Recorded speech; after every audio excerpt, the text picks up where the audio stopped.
Итак, это откровение от Господа в тихом веянии ветра.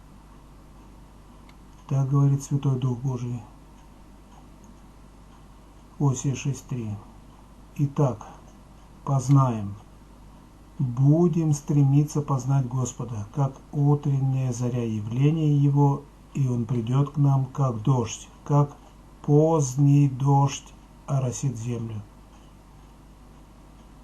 Итак, Бог любил Давида, ибо он был муж по сердцу его.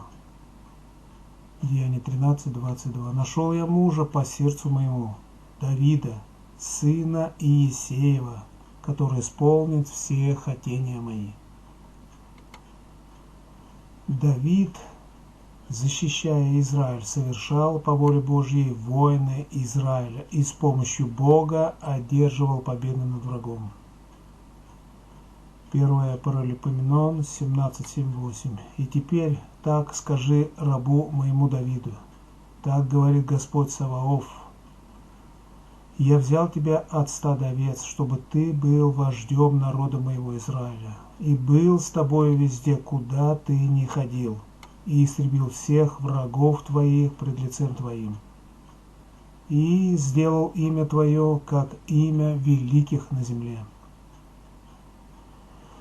Однако для строительства Божьего храма Богу нужны были руки чистые от крови. 1 Паралипоменон 22:8. Но было ко мне слово Господне, и сказано: Ты пролил много крови и вел большие войны. Ты не должен строить дома имени моему, потому что пролил много крови на землю пред лицем моим. И для этого Бог усмотрел себе сына Давида Соломона. Так Соломон получил от Бога покой от войн, и из того золота, которое начал собирать его отец для храма, добавляя своего, начал строить дом Богу. 3 Царств 5:3-5. Ты знаешь, что Давид, отец мой, не мог построить дом имени Господа Бога своего по причине войн с окрестными народами, доколе Господь не покорил их под стопы ног его. Ныне же Господь Бог мой даровал мне покой отовсюду, нет противника и нет более препон. И вот я намерен построить дом имени Господа Бога моего, как сказал Господь отцу моему Давиду, говоря: сын твой, которого я посажу вместо тебя на престоле твоем, он построит дом имени моему. Итак, Бог живет в тишине, где нет войн и нет кровопролития. От Матфея 11:29. Возьмите иго мое на себя и научитесь от меня, ибо я кроток и смирен сердцем, и найдете покой душам вашим. Однако это не то, чтобы Бога не было в ветре, буре и огне, ибо Он повсюду. И в случае с Ильей написано, что Бог пришел и начался ветер, землетрясение и огонь. Но не в буре и огне и землетрясении находится его дом, потому что истинное его жилище в тишине и покое. Евреям 4:10. Ибо кто вошел в покой его, тот и сам успокоился от дел своих, как и Бог от своих. Ибо только когда наступило веяние тихого ветра, тогда Илия вышел из пещеры и покрыл лицо свое, чтобы войти в присутствие Божие и вступить с ним в диалог. 3 Царств 19:11-13. И сказал: выйди и стань на горе пред лицем Господним. И вот Господь пройдет, и большой и сильный ветер, раздирающий горы и сокрушающий скалы пред Господом. Но не в ветре Господь. После ветра землетрясение, но не в землетрясении Господь. После землетрясения огонь, но не в огне Господь. После огня веяние тихого ветра. Услышав сие, Илия закрыл лицо свое милостью своею и вышел, и стал у входа в пещеру. И был к нему голос, и сказал ему: «Что ты здесь, Илия?» Так и народ Израиля, подобно Давиду, вел свои войны с самого того дня, как они вошли в Ханаан. 1 Паралипоменон 17:5-6. «Ибо я не жил в доме с того дня, как вывел сынов Израиля, и до сего дня, а ходил из скинии в скинию и из жилища в жилище. Где бы я ни ходил со всем Израилем, сказал ли я хотя слово которому-либо из судей израильских, которым я повелел пасти народ мой? Почему это вы не строите мне дома кедрового? Поэтому построить духовный храм Богу в своих сердцах должны были апостолы, которые позволяли бить себя, но свои руки хранили чистыми от крови. Евреям 4:8. Ибо если бы Иисус Навин доставил им покой, то не было бы сказано после того о другом дне. Так происходит и с каждым из вас. В начале своего пути с Господом вы много воюете по плоти, как с людьми, защищая себя, так и с дьяволом. Не всегда такие ваши войны бывают успешные, но зато дерзновенные. И это происходит не без воли Божьей, поскольку и победы ваши по плоти тоже от Него. Ибо следующим этапом приходят ваши духовные войны, и эти войны тем более происходят по воле Божьей, и Он сам дает вам победы в них. Ефесянам 6:10-18. Наконец, братья мои, укрепляйтесь Господом и могуществом силы Его. Облекитесь во всеоружие Божие, чтобы вам можно было стать против козней дьявольских, потому что наша брань не против крови и плоти, но против начальств, против властей, против мира правителей тьмы века сего, против духов злобы поднебесной. Для сего примите вооружение Божие, дабы вы могли противостать в день злый и, все преодолев, устоять. Итак, станьте, припоясав чресла ваши истинную и облегшись в броню праведности, и обув ноги в готовность благовествовать мир, а паче всего возьмите щит веры, которым возможете угасить все раскаленные стрелы лукавого, и шлем спасения возьмите, и меч духовный, который есть Слово Божие. Всякою молитвою и прошением молитесь во всякое время духом, и старайтесь о сем самом со всяким постоянством и молением о всех святых. Но должно прийти и иное, и особое время, когда вы становитесь способными между вашими воинами входить в Божий субботний покой. Евреям 4:3. А входим в покой мы уверовавшие, так как он сказал: «Я поклялся во гневе моем, что они не войдут в покой мой», хотя дела его были совершенны еще в начале мира. Ибо только тогда и начинается строительство вашего духовного храма в ваших сердцах, когда вы начинаете входить в его субботний покой и иметь Божье присутствие в себе. Исайя 58:13-14.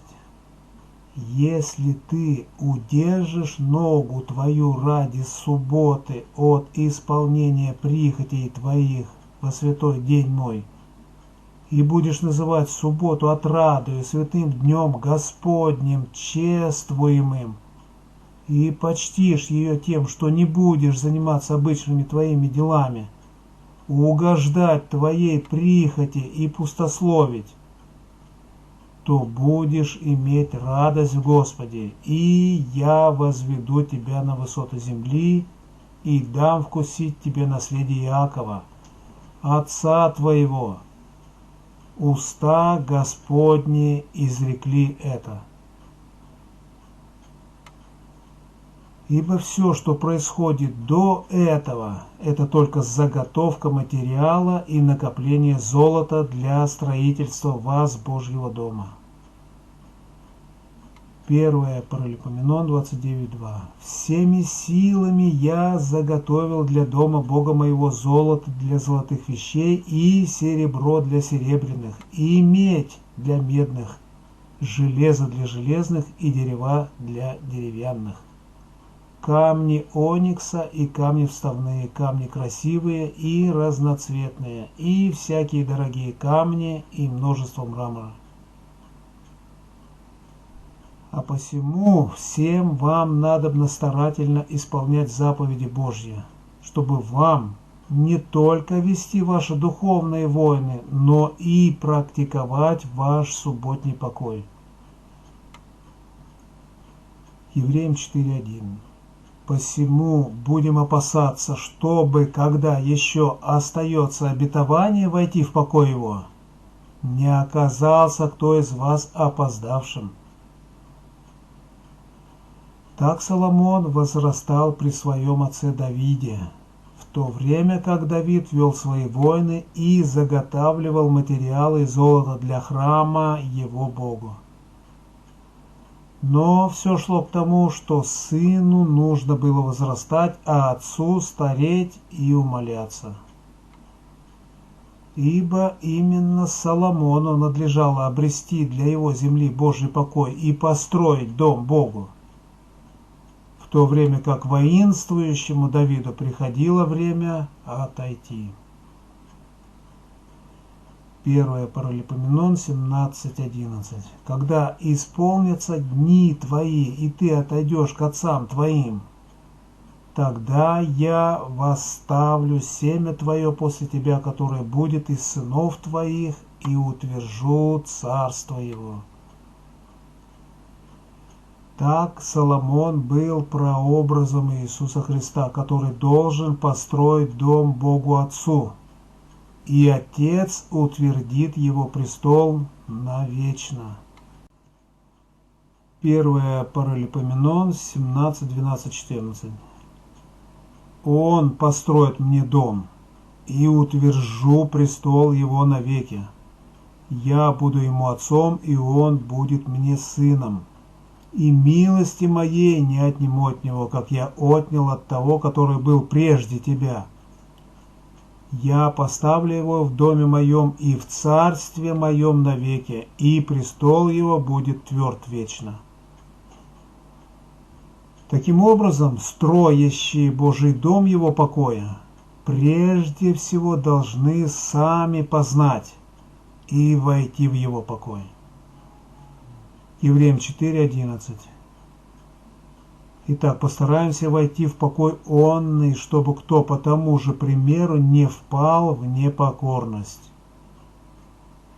И это касается не только израильтян, но и иноплеменников, присоединившихся к Господу, чтобы верой и правдой служить Богу Израиля.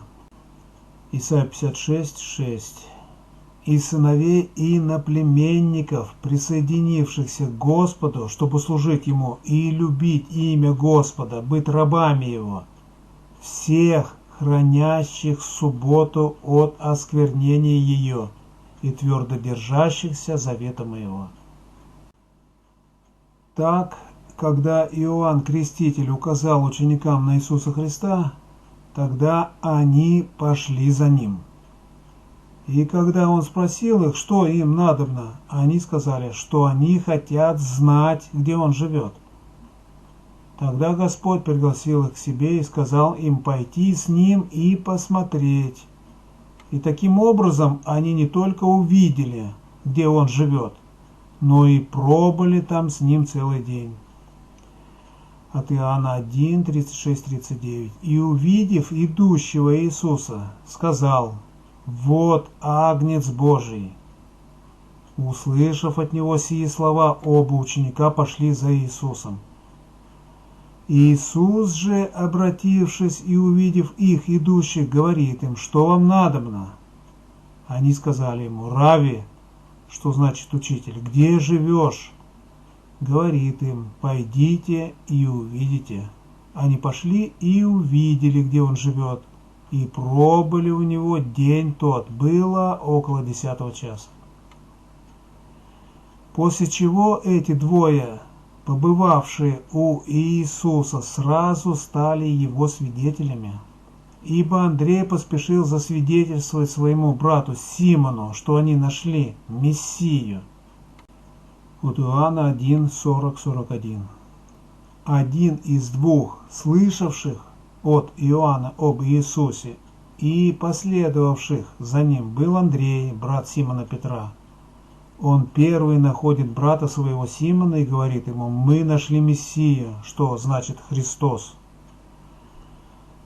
Итак, поскольку Израиль и Церковь находились в длительном отступлении, для их пробуждения необходимо обновление веры и новое течение поздний дождь.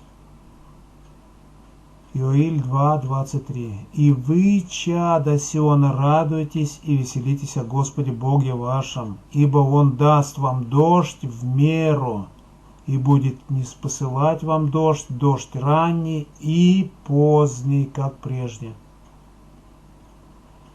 Так Павлу было предназначено течение совершить и веру сохранить как среди Израиля, так и среди иноплеменников, для того, чтобы из видимого для них прежде указать им на приближающееся невидимое и вечное, духовное и прекрасное.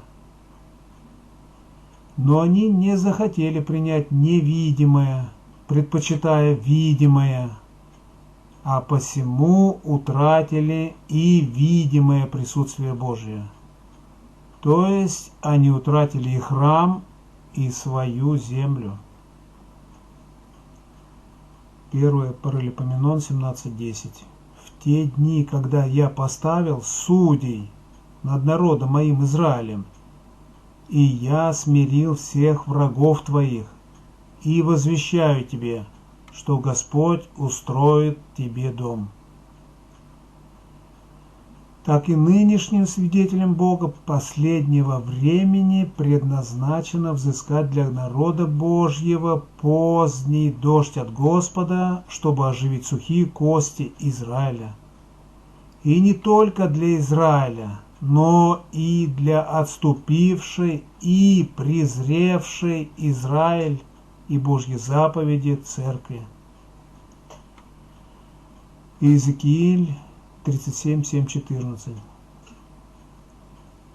Я изрек пророчество, как повелено было мне, и когда я пророчествовал, произошел шум, и вот движение, и стали сближаться кости, кость с костью своею. И видел я, и вот жилы были на них, и плоть выросла, и кожа покрыла их сверху, а духа не было в них. Тогда сказал он мне: изреки пророчество духу, изреки пророчество, сын человеческий, и скажи духу: так говорит Господь Бог, от 4 ветров приди дух, и дохни на этих убитых, и они живут. И я изрек пророчество, как он повелел мне, и вошел в них дух, и они ожили, и стали на ноги свои весьма великое полчище. И сказал он мне: сын человеческий, кости сии весь дом Израилев. Вот они говорят: иссохли кости наши, и погибла надежда наша, мы оторваны от корня. Посему изреки пророчество и скажи им: так говорит Господь Бог, вот я открою гробы ваши и выведу вас, народ мой, из гробов ваших, и введу вас в землю Израилеву.